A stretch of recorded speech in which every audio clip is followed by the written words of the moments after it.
Good evening friend, मैं उत्तम कुमार स्वागत करता हूं मंगलम क्लासेस में। आज मैं फिर से बेहतर क्वेश्चन लेकर आया हूं और जितने भी एग्ज़ाम आने वाले हैं उसमें ये क्वेश्चंस काफ़ी मदद करेगी। तो स्टार्ट करता हूं फर्स्ट क्वेश्चन से। सुरक्षा प्रकोष्ठ की नीति, स्टूडेंट ध्यान देंगे, सुरक्षा प्रकोष्ठ की नीति वारेन हेस्टिंग्स के द्वारा लाया गया था। ठीक है, सुरक्षा प्रकोष्ठ की नीति वारेन हेस्टिंग्स के द्वारा लाया गया था। सुरक्षा प्रकोष्ठ की नीति, इस नीति के तहत ब्रिटिश क्षेत्रों की सुरक्षा के लिए पड़ोसी सीमाओं को रक्षा करना था, यानी बफर जोन बनाना था। तो ध्यान देंगे, नेक्स्ट है ऑप्शन बी डलहौजी।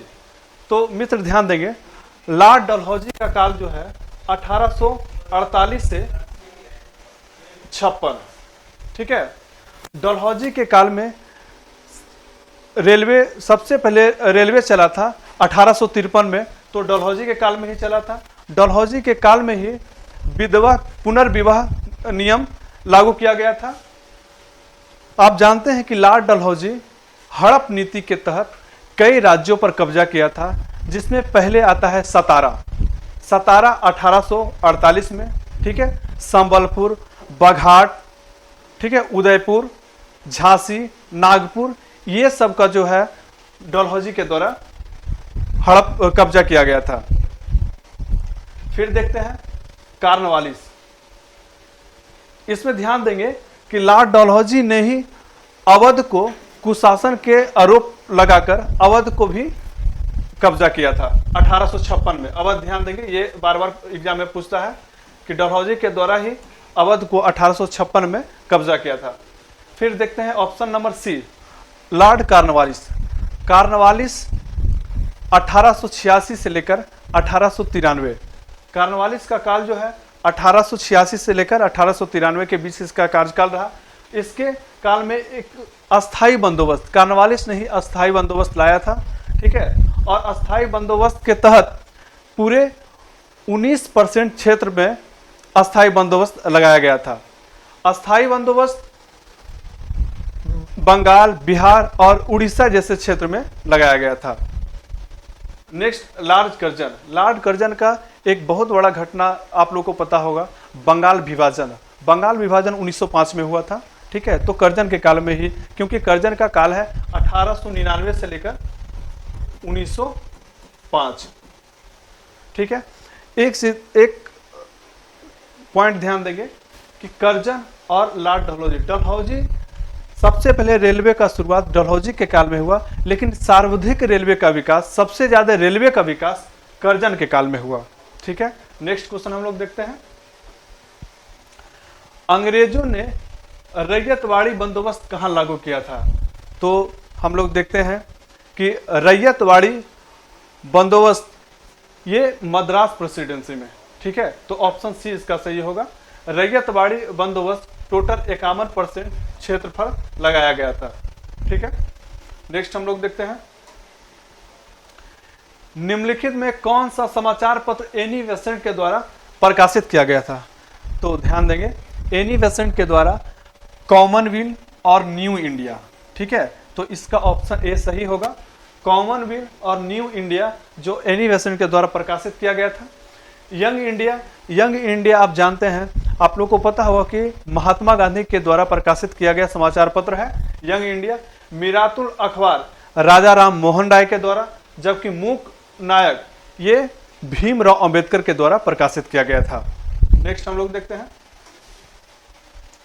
निम्नलिखित में से कांग्रेस के किस अधिवेशन में किसी महिला को अध्यक्ष बनाया गया था?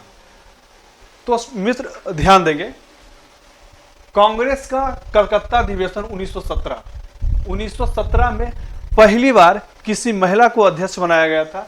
तो एनी बेसेंट को कलकत्ता अधिवेशन में अध्यक्षता की थी। नेक्स्ट देखते हैं, इसमें कराची अधिवेशन के बारे में भी चर्चा किया गया, यहां से भी क्वेश्चन पूछता है। तो कराची अधिवेशन की अध्यक्षता सरदार वल्लभ भाई पटेल किए थे। ठीक है, सबसे पहली बार मूल अधिकार का जो वर्णन है, मूल अधिकार के बारे में जो बात की गई, ये कराची अधिवेशन 1931 में। ठीक है, नेक्स्ट ये बांकीपुर अधिवेशन 1912 में।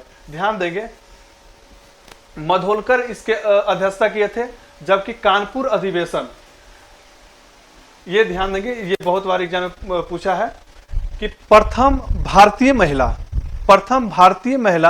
कांग्रेस के कानपुर अधिवेशन 1925 में भाग ली थी, वो सरोजनी नायडू थी। ठीक है, नेक्स्ट हम लोग देखते हैं नेक्स्ट क्वेश्चन नंबर 5। मध्यकालीन भारत के आर्थिक इतिहास के संदर्भ में शब्द अर्घट्टा से तात्पर्य है। तो ध्यान देंगे कि अर्घट्टा शब्द, मध्यकालीन इतिहास में एक शब्द आया था अर्घट्टा। तो अर्घट्टा जो है भूमि की सिंचाई में प्रयुक्त होने वाला शब्द है। ठीक है, भूमि की सिंचाई जिसे वाटर व्हील बोलते हैं। यहां देखते हैं ऑप्शन सी देखते हैं फ्रेंड, लोक आचरण अधिकारी। ये मुगल काल का शब्द है। मुगल काल में लोक आचरण अधिकारी को मुहत्सी बोला जाता था। ठीक है, विद्वानों की दी जाने वाली राजस्व मुक्त भूमि। तो इसमें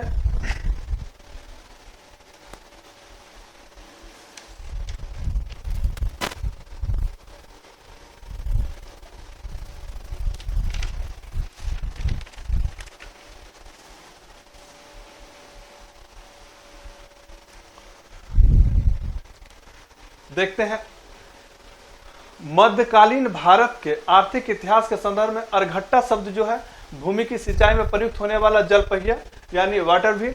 ठीक है, विद्वानों को दी जाने वाली राजस्व मुक्त भूमि, ये जो है ये मुगल कालीन में इसको मदद ए मास बोलते हैं। तो ध्यान देंगे इसको मदद ए मास।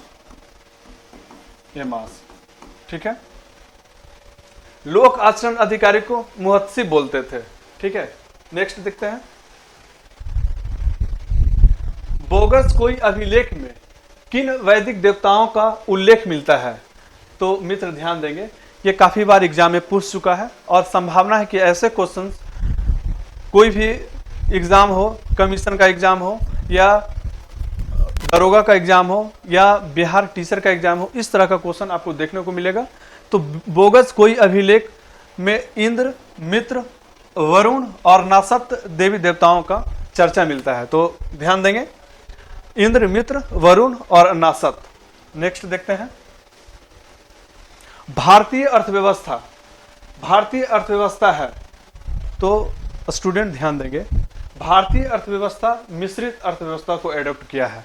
आप जानते हैं कि मिश्रित अर्थव्यवस्था जो है इसमें गवर्नमेंट के साथ साथ प्राइवेट सेक्टर का भी योगदान रहता है। उत्पादन के साधनों पर गवर्नमेंट का हस्तक्षेप भी होता है और निजी क्षेत्र में निजी का भी चर्चा किया गया है। इसमें समाजवादी में सिर्फ गवर्नमेंट का हस्तक्षेप रहता है, जबकि पूंजीवादी में निजी कंपनी का। ठीक है, देखते होंगे कि भारत जो है मिश्रित अर्थव्यवस्था को अपनाया है। ठीक है, पूंजीवादी अर्थव्यवस्था वैसे देश एडॉप्ट करता है जो विकसित है। जैसे आप एग्जाम्पल के तौर पर अमेरिका देख सकते हैं। अमेरिका एक पूंजीवादी कंट्री है। ठीक है, अमेरिका। नेक्स्ट देखते हैं क्वेश्चन, भारत में कृषि को वित्त देने वाली शीर्ष संस्था है। तो ध्यान देंगे नाबार्ड जो है भारत को वित्त देने वाली संस्था है। नाबार्ड की स्थापना 12 जुलाई 1982 को हुआ था। ठीक है, आरबीआई की स्थापना 1935 में हुई थी, जबकि एसबीआई की स्थापना 1955 को हुआ था। आप जानते हैं कि आरबीआई का जो राष्ट्रीयकरण हुआ था वो 1949 में हुआ था। नेक्स्ट देखते हैं क्वेश्चन नंबर 9, वायुमंडल की कौन सी परत दूरसंचार प्रणाली के लिए प्रयोग होता है। तो मित्र ध्यान देंगे, वायुमंडल का जो दूरसंचार प्रणाली ये आयन मंडल, ध्यान देंगे इसका आंसर आयन मंडल है। जबकि आप जानते हैं कि क्षोभ मंडल से मौसमी घटनाएं होती है। ठीक है, जबकि समताप मंडल में वायुयान का आदर्श चाल है। तो इसमें वायुयान दूरसंचार प्रणाली जो है आपका आंसर आयन मंडल होगा। नेक्स्ट देखते हैं, निम्न देशों में कौन सा एक स्थल रुद्ध देश है। मित्र ध्यान देंगे, स्थल रुद्ध देश मतलब होता है कि जिसका बाउंड्री किसी महासागर से नहीं जुड़ा हो, स्थल से जुड़ा हो।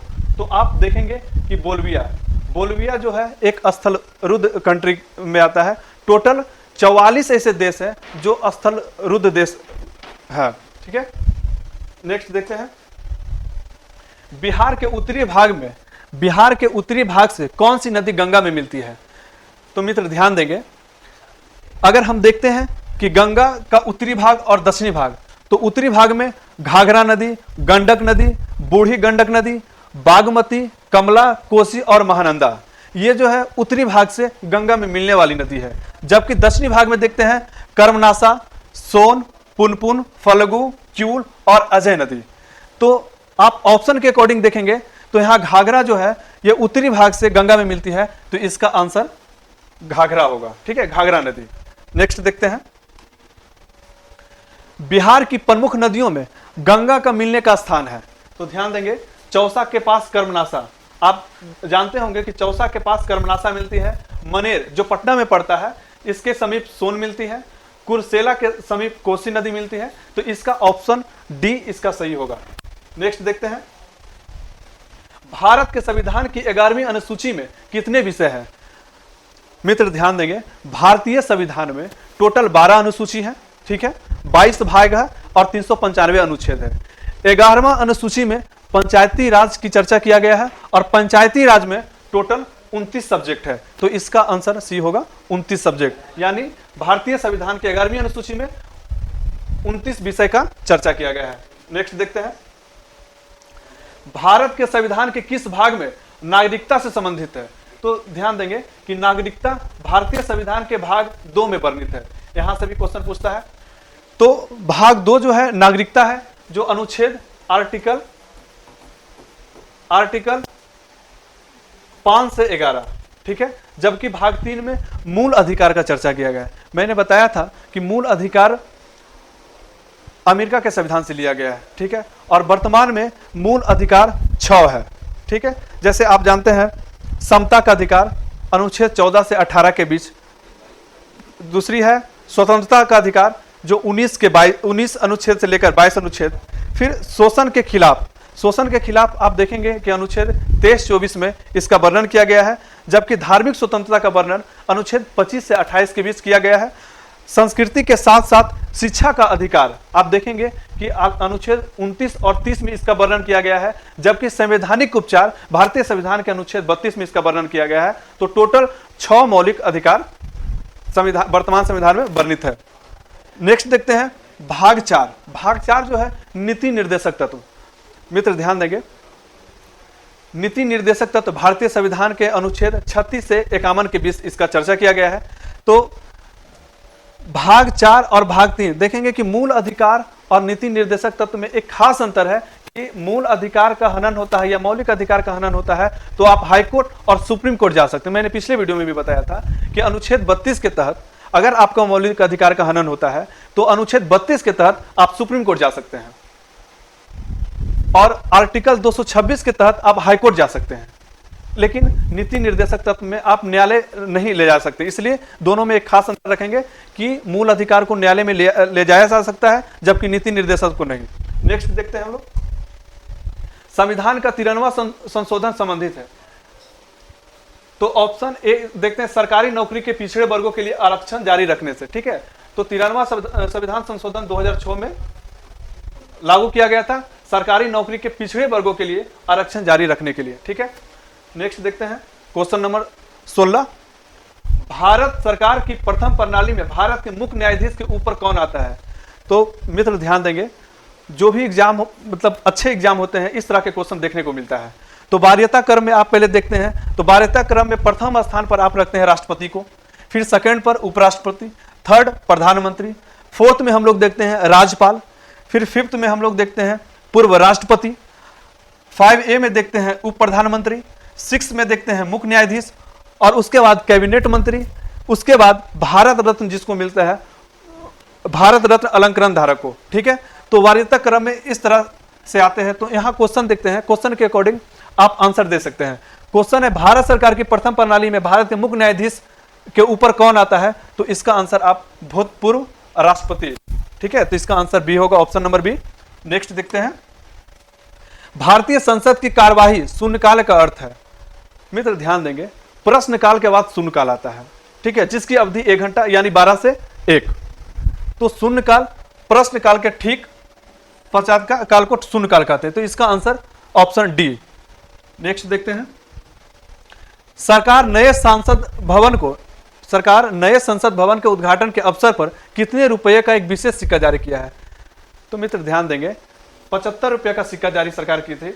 और ये ध्यान में रखेंगे कि ये जो सांकेतिक सिक्का जारी होता है, जैसे संसद भवन का उद्घाटन हुआ था तो माननीय प्रधानमंत्री के द्वारा 75 रुपये का सिक्का जारी किया गया था।